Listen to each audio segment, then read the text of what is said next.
आज की फिल्म 1983 की एक सच्ची घटना से प्रेरित है। अपने ही पिता की हत्या कर अपने भाई के साथ भागी ईशा ऐसी जगह आ जाती है जहां उसके अतीत के कई राज दफन हैं। ये जगह कोई आम जगह नहीं थी, बल्कि एक सीक्रेट कल्ट का ठिकाना था, जहां रहने वाले अनाथ बच्चे हो रहे थे एक शैतानी राक्षसी का शिकार। अब क्या होगा ईशा और उसके भाई का? कौन है यह लोग और ऐसी किस शैतानी राक्षसी की पूजा करते हैं यह सभी, जिसका जिक्र आज भी आपको कई किताबों में मिल जाएगा। फिल्म के अंत में आपको मिलेगा एक ऐसा ट्विस्ट जो आपको सोचने पर मजबूर कर देगा और आप भी खुद को इस मैटर में गूगल सर्च करने से नहीं रोक पाएंगे। फिल्म की शुरुआत एक अनाथालय के अंदर मौजूद एक काली स्टैच्यू, कुछ डरावने पेंटिंग्स और एक सुनसान कॉरिडोर को दिखाकर किया जाता है। वैसे आप इस पेंटिंग को ध्यान में रखिएगा। तभी अनाथालय के एक कमरे से किसी के चबाने या खाने की विचित्र और क्रूर आवाज सुनाई देती है, जैसे खाते वक्त हड्डियां तोड़ी जा रही हों। और तभी उसी कमरे से एक कटा हाथ बाहर की ओर आकर गिरता है। यहाँ से सीन अनाथालय के पास के जंगल में जाता है, जहाँ हमें कटे हुए हाथों से भरा एक बैग दिखाया जाता है। और अब सीन वहाँ से शिफ्ट होकर ईशा और थॉमस पर आता है। यहाँ के सिचुएशन को देखकर हम समझ पाते हैं कि ईशा ने अपने ही पिता को मार डाला है और वो अब अपने भाई के साथ यहाँ से निकलने की तैयारी में है। यहाँ ईशा थॉमस को बोलती है कि उसे अपने पिता के जुल्मों से मुक्ति पाने के लिए यह कदम उठाना पड़ा। अब उन्हें उनके पिता का अत्याचार सहना नहीं पड़ेगा। वैसे हमें यहाँ ईशा और थॉमस के परिवार की एक फोटो भी दिखाई जाती है, जिसमें उसकी माँ भी थी, जो शायद अब इस दुनिया में नहीं है। ईशा जब अपने आप को साफ करने के लिए बाथरूम में जाती है तो उसे वहाँ पर अपने पिता की आत्मा दिखाई देती है, पर वह किसी तरह खुद को कंट्रोल कर जल्द ही थॉमस के साथ कार में वहाँ से निकल पड़ती है, क्योंकि उसे पता था कि जल्द ही वहाँ पुलिस आ जाएगी। यह कहानी उस वक्त की है जिस वक्त फिलीपींस में मार्शल लॉ चल रहा था। कार में जाते वक्त थॉमस अपनी बहन ईशा से पूछता है कि वह इस जंगल की ओर क्यों जा रहे हैं। ईशा उसे यह कहते हुए बहलाने की कोशिश करती है कि उसकी माँ बचपन में हमेशा एक कहानी सुनाया करती थी कि जब भी उसके पिता उसकी माँ को मारा करते तो वह उनसे बचने के लिए इस जंगल में आ जाती थी और यही वक्त बिताया करती थी। इसलिए वह लोग भी अब यहाँ आ गए हैं और कुछ दिनों तक इसी जंगल में कहीं रहने की जगह ढूंढेंगे। पर थॉमस इस बात को नजरअंदाज नहीं कर पा रहा था कि उसकी बहन ने एक अपराध किया था और उसे लग रहा था कि वह उसकी देखभाल नहीं कर सकती। ईशा जब अपने फैसले के पीछे का कारण समझाने के लिए गाड़ी रोकती है तो थॉमस गाड़ी का दरवाजा खोल जंगलों की ओर भाग जाता है। ईशा भी तेजी से उसके पीछे भागती है, पर जल्द ही अंधेरा हो जाता है और ईशा उसे खोज नहीं पाती। तभी ईशा की नजर उस अंधेरे जंगल में एक औरत पर जाती है जिसके बाल नहीं थे और वह एक भारी सूटकेस को अपने साथ घसीटते हुए कहीं ले जा रही थी। पर अचानक ही वह औरत एक पेड़ के पीछे कहीं गायब सी हो जाती है। जैसे ही ईशा उसे इधर उधर देखने की कोशिश करती है, तभी अचानक वह औरत एक दूसरी तरफ दिखाई देती है और वह दौड़कर ईशा की ओर आती है और उस पर झपट पड़ती है, जिससे नीचे गिरते ही ईशा बेहोश हो जाती है। बेहोश होते ही उसे कुछ विजन आते हैं। तभी ईशा की आंखें खुल जाती हैं और उसे महसूस होता है कि उसके सर पर चोट लगी है और उसके आसपास कोई भी नहीं होता। पर तभी उसे जंगलों के बीच में एक लाइट जैसी कुछ दिखाई देती है। वह दरअसल एक अनाथालय था। ईशा इस अंधेरे जंगल में एक शेल्टर की तलाश में उस अनाथालय की ओर बढ़ने लगती है। ईशा जब उस अनाथालय के अंदर जाती है तो ईशा को अंदर अजीब वही सब पेंटिंग्स नजर आती हैं। तभी उसे महसूस होता है कि कोई एक बच्चा अजीब सा मास्क लगाए उसके बगल से गुजर गया हो। ईशा को ऐसा लगता है कि वह शायद थॉमस होगा, इसलिए ईशा उस बच्चे के पीछे पीछे अपस्टेयर्स पर जाने लगती है। ऊपर जाने पर उसे इस अजीब सी लेडी की तस्वीर दिखाई देती है, जिसके फोटो के एक आंख में होल था और उसे एक अजीब से व्हाइट रंग का कमरा भी दिखाई देता है, जहाँ से कुछ आवाजें आ रही होती है। पर तभी ईशा के पीछे गैब्रियल नाम का यह लड़का आ जाता है, जिससे ईशा डर कर वहाँ से नीचे की ओर भागती है। पर तभी उस अनाथालय की सिस्टर्स वहाँ पहुँच जाती है, जो गैब्रियल के व्यवहार के लिए ईशा से माफी मांगती है, क्योंकि गैब्रियल थोड़ा सा मानसिक रूप से बीमार था। यहाँ हम इस अनाथालय की सुपीरियर सिस्टर मार्गा के साथ sister Josephine, sister Helena, sister ट्रिनिंग से रूबरू होते हैं। यहाँ ईशा सिस्टर मार्गा को बताती है कि वह यहाँ अपने भाई को ढूंढते हुए पहुंची है, जो इस जंगल में कहीं खो गया है। यहाँ हम नोटिस करते हैं कि सिस्टर जोसेफिन और सिस्टर हेलेना अजीब तरह से एक दूसरे को देख रही होती है। जल्द ही सिस्टर मार्गा ईशा को थॉमस के पास लेकर जाती है, जहाँ उस अनाथालय के बाकी बच्चे भी आराम कर रहे थे। यहाँ सिस्टर मार्गा बहुत ज्यादा रात हो जाने की वजह से ईशा को इसी अनाथालय में रुकने का सुझाव देती है। रात में थॉमस सोने से पहले जब प्रेयर कर रहा होता है, तभी उसके बगल में सोया एक दूसरा लड़का जिसका नाम नीलो था, वह थॉमस को पूछता है कि वह यह क्या पढ़ रहा है। थॉमस उसे बताता है कि हर रात वह सोने से पहले भगवान से प्रेयर करता है। पर नीलो यहाँ थॉमस को बताता है कि उन्हें ऐसा कुछ भी नहीं पता कि सोने से पहले प्रेयर भी किया जाता है, जो बात थोड़ी अजीब जरूर थी क्योंकि यह सभी बच्चे इन सिस्टर के बीच में रहते थे, तो यह कैसे मुमकिन था कि इन्हें प्रेयर्स तक नहीं आती होगी। खैर, इसका पता भी आपको जल्द ही चल जाएगा। प्रेयर करने के बाद थॉमस जैसे ही सोने जाता है, तभी हम देखते हैं कि छत के इस होल से एक अजीब सा डीमन थॉमस को देखकर मुस्कुरा रहा था। इधर रात में ईशा यह सुन पाती है कि दो सिस्टर्स उनके किसी मदर के बारे में बात कर रही थी और वो लोग इस बात से खुश थे कि मदर ने अच्छे से खाना खा लिया था। अब यह मदर कौन थी, यह भी हमें जल्द ही पता चलने वाला था। इधर हमें ईशा और थॉमस के घर में पुलिस वालों को दिखाया जाता है। ऑफिसर फ्रेड को ऐसा डाउट था कि शायद ईशा ने ही अपने पिता की हत्या की है और यहाँ से भाग गई है, इसलिए वह लोग ईशा की तलाश में निकलते हैं। अगली सुबह नाश्ते के समय सिस्टर मार्गा ईशा को बताती है कि उनके पास ज्यादा पैसे नहीं है, इसलिए यहाँ कई चीजों की कमी है क्योंकि उन्हें बाहर के किसी चर्च से फंड्स नहीं मिलते। वैसे यह बात थोड़ी अजीब थी। यह अनाथालय डोनेशंस पर ही चलती है क्योंकि यहाँ मौजूद ज्यादातर बच्चे आसपास के गांव और बागियों के परिवार के हैं। ईशा यहाँ एक बात और नोटिस करती है कि वहाँ के सभी बच्चे बॉयज थे पर गर्ल्स एक भी नहीं थी। ब्रेकफास्ट के बाद ईशा सिस्टर मार्गा से बोलती है कि वह अभी किसी कारण अपने घर वापस नहीं जा सकती, इसलिए वह कुछ दिन यही रहना चाहती है। सिस्टर मार्गा इस शर्त पर उसे यहाँ रहने की परमिशन दे देती है कि उसे भी यहाँ के कामकाजों में हाथ बटाना पड़ेगा। यहाँ ईशा सिस्टर मार्गा से यह रिक्वेस्ट भी करती है कि वह चाहती है कि थॉमस को भी कोई अच्छा परिवार अडॉप्ट कर ले क्योंकि ईशा को नहीं लगता कि वह थॉमस का सही से पालन पोषण कर पाएगी। सिस्टर मार्गा इसके लिए तैयार हो जाती है पर ईशा शायद यह समझ नहीं पा रही थी कि कभी कभी चीजें जब ज्यादा ही आसानी से मिलने लगे तो उसमें कुछ प्रॉब्लम हो सकती है। उसके बाद सिस्टर ट्रिनिंग ईशा को लेकर सब जगह दिखाने लगी है। नॉर्मली ईशा को यहाँ साफ सफाई का काम दिया गया था। यहाँ ईशा उसे अनाथालय में मौजूद एक बंद कमरे को देखकर पूछती है कि वह कमरा हमेशा बंद क्यों रहता है। ट्रेनिंग उसे बताती है कि यह मदर मीरासोल का कमरा है जो यहाँ की सबसे सीनियर मदर है, पर उन्होंने अपने आप को पूरी तरह से समर्पित कर दिया है, इसी वजह से वो अब इसी कमरे में रहती है। इस कमरे के अंदर जाना सभी के लिए मना है, हम बस तभी अंदर जा सकते हैं जब वो हमें बुलाए। इधर इन बच्चों के ग्रुप का सबसे बदमाश बच्चा प्रिंसिपे थॉमस को यह मास्क देकर उसे मदर मीरासोल बनने बोलता है। यहाँ प्रिंसिपे उसे बोलता है कि मदर मीरासोल यहाँ की डीमन है जो बच्चों को खा जाती है और उनकी हड्डियों को बाहर थूक देती है। ये सब सुनकर थॉमस डर जाता है और प्रिंसिपे के साथ खेलने से मना कर देता है। उसी रात ईशा जब थॉमस को गुड नाइट कहने आती है तो ईशा थॉमस को बोलती है कि यहाँ वह किसी से भी इस बात का जिक्र न करे कि ईशा ने अपने पिता को मारा है, क्योंकि आज सुबह सफाई के वक्त ईशा को रेडियो पर एक अनाउंसमेंट सुनाई दिया था जिसमें उन दोनों का ही जिक्र हो रहा था, यानी पुलिस अब उनकी तलाश में है, इसलिए उन्हें थोड़ा ज्यादा सतर्क रहने की जरूरत है। उसी रात ईशा जब सोने के लिए अपने कमरे में जाती है तो उसे उसके पिता का घोस्ट आकर हॉन्ट करता है, जिससे ईशा बहुत ज्यादा डर जाती है। अगली सुबह थॉमस जब वहाँ के कॉरिडोर में घूम रहा होता है तभी उसकी नजर सिस्टर हेलेना के कमरे पर जाती है जहाँ वह अपने कपड़े बदल रही थी। यहाँ हेलेना को देखकर थॉमस थोड़ा डर जाता है क्योंकि हेलेना उसे देखकर बहुत ही क्रीपी स्टाइल में स्माइल पास करती है, पर तभी सिस्टर मार्गा वहाँ आ जाती है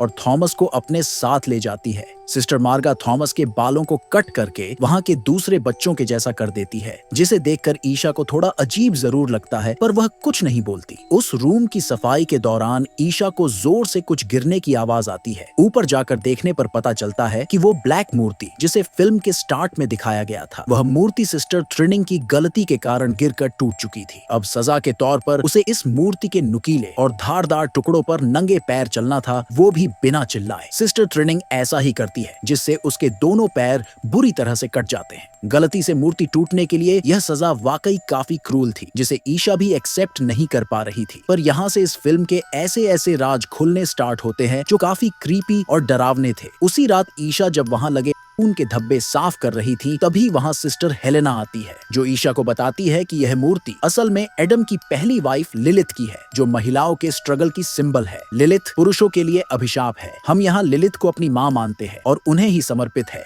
सिस्टर हेलेना आगे बोलती है कि जैसे कई लोग संतों की आंखों को निकालने के बाद उन्हें वापस उगने की कहानियों पर विश्वास कर लेते हैं, महिला संत दाढ़ी बढ़ा लेती है। संतों के बारे में कहा जाता है कि उन्होंने ड्रैगन को पराजित किया था। ये बातें बेतुकी लगती हैं, पर वैसे ही हम भी लिलिथ के कुछ बेतुके कहानियों और चमत्कारों में विश्वास करते हैं। हम उन्हें अपनी सेवा प्रदान करते हैं। यहाँ सिस्टर हेलेना ईशा के लॉकेट पर नजर डालती है जिससे ईशा थोड़ी असहज हो जाती है। बेसिकली सिस्टर हेलेना यहाँ धीरे धीरे ईशा को यह फील करवाना चाह रही थी कि आज सिस्टर ट्रिनिंग के साथ जो भी हुआ था उसमें उनका फेथ था। पर असल में ईशा को लिलिथ के बारे में बताने का मकसद कुछ और ही था, जो हमें आगे समझ आएगा। वैसे रियल वर्ल्ड में लिलिथ कौन है और उसकी क्या कहानी है, उसे मैं आपको वीडियो के अंत में एक्सप्लेन करूंगा, तो वीडियो को पूरा अंत तक जरूर देखिएगा। उसी रात प्रिंसिपे वापस से थॉमस को बुली करता है और उसे एक टास्क देता है कि उसे लॉन्ड्री रूम में जाकर ब्रा और पैंटी चुरा कर लाना होगा। उसके ऐसा करते ही प्रिंसिपे उसे परेशान करना छोड़ देगा, इसलिए थॉमस लॉन्ड्री रूम में जाने के लिए अपने रूम से बाहर निकल जाता है। इधर ईशा भी अनाथालय के अजीब माहौल के कारण छानबीन करने निकलती है। तभी उसकी नजर वहां इस पेंटिंग पर पड़ती है जिसकी आंखों में एक छेद था। पर तभी सिस्टर मार्गा को आता देख वह छुप जाती है और उनका पीछा करने लगती है। इधर थॉमस जब लॉन्ड्री में ब्रा चुराने की कोशिश करता है तो उसे वहां एक अजीब सा डीमन नजर आता है। दूसरी तरफ ईशा जब सिस्टर मार्गा का पीछा करती है तो वह पाती है कि सिस्टर मार्गा के पास एक आदमी एक छोटी बच्ची देकर जाता है, जिसे देखकर ईशा हैरान रह जाती है, क्योंकि सिस्टर मार्गा ने कहा था कि वह लोग यहाँ बच्चियों को नहीं रखते। पर वापस आते वक्त सिस्टर मार्गा को भी समझ आ जाता है कि शायद कोई उन पर नजर रख रहा है। तभी वहाँ हेलेना आकर बोलती है कि थॉमस अपने रूम में नहीं है। सिस्टर मार्गा हेलेना को जल्द से जल्द थॉमस को ढूंढने बोलती है, क्योंकि उन्हें डर था कि कहीं मदर को थॉमस की खुशबू ना आ जाए। इधर थॉमस छुपकर उस डीमन को ही देख रहा होता है, पर तभी सिस्टर जोसेफिन पीछे से आकर थॉमस को अपने साथ ले जाती है ताकि थॉमस उस डीमन की नजरों से बच जाए। थॉमस के इस चीप करतूत के लिए जब सभी बच्चों से सख्ती से पूछताछ की जाती है तो उन्हें पता चलता है कि इन सब के पीछे प्रिंसिपे का हाथ है। प्रिंसिपे भी यहाँ अपनी गलती मान लेता है, पर हेलेना सिस्टर मार्गा को बोलती है कि हम इन बच्चों के साथ नरमी से पेश आते हैं, इसीलिए यह ऐसी हरकतें करते हैं। हमें इन्हें सबक सिखाना पड़ेगा ताकि बाकी बच्चे फिर से ऐसी गलती ना करें। अब प्रिंसिपे के साथ कुछ ऐसा होने वाला था जो आपका भी दिमाग घुमा देता। अगले दिन जब सभी ब्रेकफास्ट कर रहे थे तभी सिस्टर मार्गा आकर सबको आइस कैंडी देते हुए कहती है कि प्रिंसिपे को अडॉप्ट कर लिया गया है, जिसे सुन सभी बच्चे खुश हो जाते हैं। पर गैब्रियल ईशा की तरफ देखकर डरा हुआ चेहरा बनाता है, यानी यहाँ कुछ गड़बड़ थी।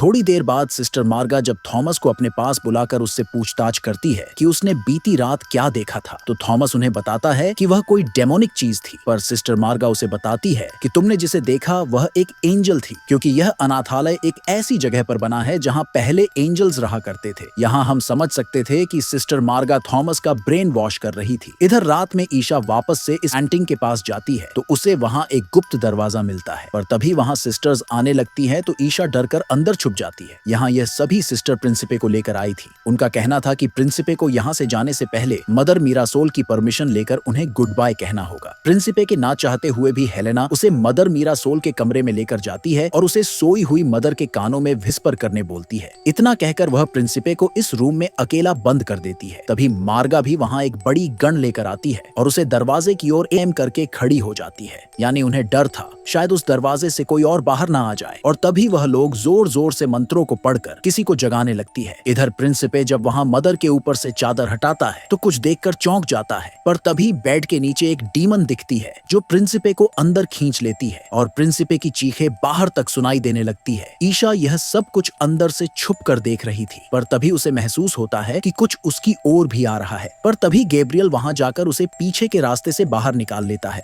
ईशा यहाँ गैब्रियल से पूछती है कि वह क्या चीज थी जिसने प्रिंसिपे को मार दिया, पर गैब्रियल उसे चुप रहने का इशारा करते हुए नीचे दिखाता है। तभी हमें एक फोटो दिखाई जाती है जिसमें एक नन एक गड्ढे में कुछ ऑफरिंग दे रही थी, यानी उस कमरे में कुछ ऐसा था जो इस पूरे अनाथालय के नीचे रहता या रहती थी। यहाँ हम व्यूवर्स भी देखकर समझ सकते थे कि यह लोग इतने क्रूर थे कि उन्होंने एक बच्चे को शैतान के साथ रूम में बंद कर दिया था ताकि शैतान उसे आराम से मार सके। दूसरी सुबह ईशा अपने भाई थॉमस को बोलती है कि उन्हें जल्द से जल्द यहाँ से निकलना होगा, उन्हें यहाँ जान का खतरा है। पर तभी सिस्टर मार्गा ईशा को अपने ऑफिस में बुलाकर एक तस्वीर देते हुए कहती है कि वह ईशा के बारे में सब कुछ जानती है। ईशा जब वह तस्वीर देखती है तो चौंक जाती है, क्योंकि उसमें उसकी माँ भी थी। यहाँ सिस्टर मार्गा ईशा को बताती है कि ईशा की माँ एस्टर पहले यहाँ की सुपीरियर नन थी। यह सभी लोग डेडली एंड सीक्रेट कल्ट का हिस्सा है जो लिलिथ की पूजा करते हैं, और यह सभी लिलिथ के वो सर्वेंट्स हैं जिन्हें लिलिम कहा जाता है। ईशा की माँ को एक अनाथ बच्ची से लगाव हो जाने के कारण उन्होंने यह अनाथालय अचानक से छोड़ दिया। यह अनाथ बच्ची और कोई नहीं बल्कि ईशा ही थी जो उस फोटो में एस्टर के गोद में थी, और ईशा के गले में उसकी माँ का दिया लॉकेट भी था। ईशा का पूरा नाम इजाबेल था। ईशा को असल में लिलिथ को समर्पित करने के लिए लाया गया था, पर एस्टर ने ऐसा होने नहीं दिया। यहाँ सिस्टर मार्गा ईशा को बताती है कि ईशा और उसका भाई यहाँ से कहीं नहीं जा सकते। इतना कहते हुए वह अपना हेड कवरिंग हटाने लगती है, पर तभी मौका पाते ही ईशा सिस्टर मार्गा पर हमला कर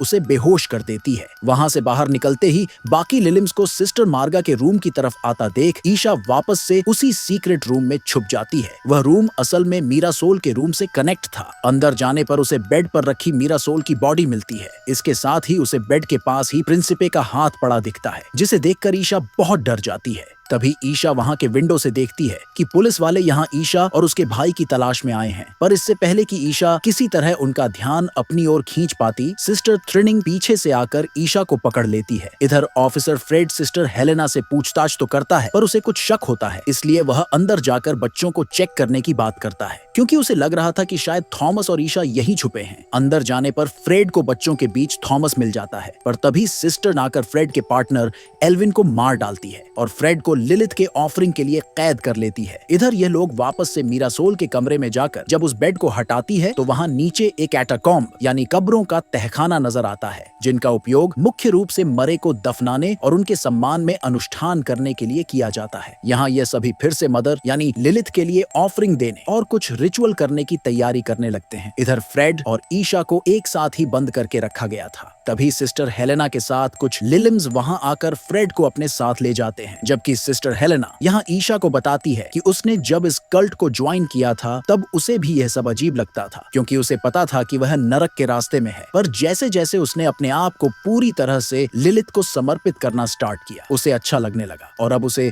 यह आग भी नहीं जला पाती। सिस्टर हेलेना के साथ सभी लिलिम्स को यकीन है कि ईशा भी एक लिलिम है, इसलिए वो यहाँ ईशा को भी उनके इस कल्ट को अपना लेने बोलती है। पर ईशा सिस्टर हेलेना की बातों में नहीं आती। यहाँ जाते जाते सिस्टर हेलेना ईशा को बोलती है कि बच्चों की ऑफरिंग लिलिथ के स्ट्रेंथ को बढ़ाने के काम आती है, इसीलिए लिलिथ को इनकी ऑफरिंग बहुत पसंद है। यानी सिस्टर हेलेना का इशारा अब थॉमस की ओर था। जल्द ही यह सभी फ्रेड और थॉमस को लेकर उस कमरे में आते हैं जहाँ यह रिचुअल हो रहा था। यानी यह लोग इन दोनों को शायद इस कैटाकॉम्ब में फेंकने वाले थे लिलिथ के ऑफरिंग के रूप में। इधर वापस से गैब्रियल जाकर ईशा को वहां से निकाल लेता है। वह लोग जब बाहर की तरफ आते हैं तो सिस्टर मार्गा पहले से ही गन लेकर उनका इंतजार कर रही होती है। यहाँ सिस्टर मार्गा बोलती है कि अब अंत नजदीक है, जो लिखा है वह होगा, क्योंकि यह सब पहले से प्लान्ड है, लिलिथ का प्लान। अब शायद सिस्टर मार्गा का रोल यहाँ पूरा हो चुका था, इसलिए वह खुद को गोली मार लेती है। गोली की आवाज से सबका ध्यान भटकता है और फ्रेड सिस्टर हेलेना को लेकर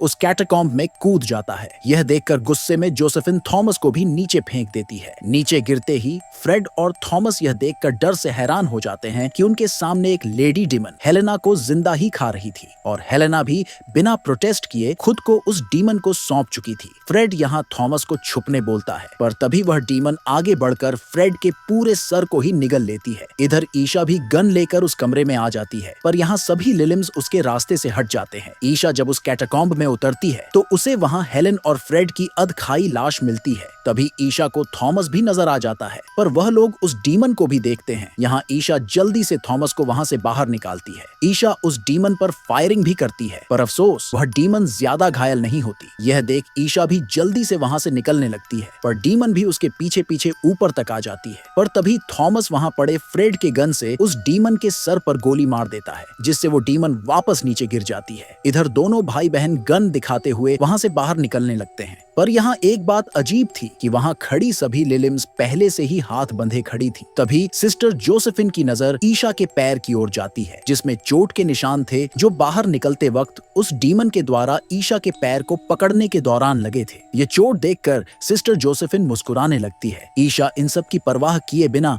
अपने भाई को लेकर वहाँ से जाने लगती है, पर तभी थॉमस अपनी बहन को बोलता है कि उन्हें बाकी बच्चों को भी छुड़वाना चाहिए, वरना वह सभी यहाँ मारे जाएंगे। ईशा को यह बात सही लगती है, इसलिए वह वापस ऊपर जाती है, पर तभी थॉमस को एक जोर की चीख सुनाई देती है। थॉमस जब ऊपर आकर देखता है तो पाता है कि ईशा अब खुद एक शैतान में बदल चुकी थी और उसने थॉमस के बेस्ट फ्रेंड नीलो को मार दिया था। वहाँ के बाकी बच्चे डर से चीख रहे थे। ये देख थॉमस भी जोर से चीखता है और अपनी जान बचाकर वहाँ से भाग जाता है। डीमन द्वारा काटे जाने के कारण अब ईशा शायद किसी तरह से लिलिथ के द्वारा पॉजेस्ड हो चुकी थी। यहाँ बाकी लिलिम्स उसके सामने झुकर मार्गा द्वारा लाए उसी बच्ची को ईशा को सौंप देते हैं। अब हमें वापस से उसी पेंटिंग को दिखाया जाता है जिसे मूवी के स्टार्ट में दिखाया गया था, पर अब हम उसमें ईशा का एक काला शैडो उभरा हुआ देख सकते थे, जो यह संकेत दे रही थी कि अब वह हमेशा के लिए अनाथालय की इन 4 दीवारों के भीतर कैद हो गई थी और यह फिल्म यहीं खत्म हो जाती है। अब अगर बात करें लिलिथ की, तो गूगल करने पर मुझे पता चला कि लिलिथ को यहूदी यानी जूविश परंपरा में एक लेडी डीमन माना जाता है। ऐसी मान्यता है कि उसका नाम और स्वभाव मेसोपोटामिया की कुछ दुष्ट आत्माओं, जिन्हें लिलू या लिलितू कहा जाता था, उसे लिया गया है। कुछ यहूदियों में लिलिथ से जुड़ा एक विशेष विश्वास 7वीं सदी तक बना रहा। माना जाता था कि वह खासकर बच्चों और प्रसव के दौरान महिलाओं को नुकसान पहुंचाती थी। इससे बचने के लिए लोग ऐसे ताबीज पहनते थे जिन पर कुछ फरिश्तों के नाम लिखे होते थे। कुछ यहूदी लोक कथाओं जैसे कि अल्फाबेट ऑफ सिराज, जो लगभग 700 से 1000 ईस्वी में आई थी, उसमें लिलिथ एडम की पहली पत्नी के रूप में दिखाई देती है, जिसे एडम के समान ही उसी समय और उसी मिट्टी से बनाया गया था। पर लिलिथ ने एडम को छोड़ दिया क्योंकि उसने उसके अधीन होने से इनकार कर दिया था। पर कई बुद्धिजीवी लोग लिलिथ की छवि को रात के एक खतरनाक राक्षसी के रूप में देखते हैं, जो यौन रूप से लापरवाह है और जो अंधेरे में बच्चों को चुराती है। वैसे आज लिलिथ को अक्सर लूसीफर की पत्नी और नरक की रानी के रूप में जाना जाता है। आधुनिक समय में कई लोग लिलिथ को फेमिनिज्म का प्रतीक मानते हैं क्योंकि उसने पुरुष के अधीन रहने से इनकार कर दिया था। इसके अलावा कुछ कथाओं में यह भी कहा गया है कि बाद में लिलिथ ने एक शक्तिशाली स्वर्गदूत आर्कहेल सैमुएल के साथ मिलन किया, जिससे उसके दैत्य जैसे बच्चे हुए, जिन्हें इनक्यूबस यानी पुरुष राक्षसी आत्माएं और सक्यूबस यानी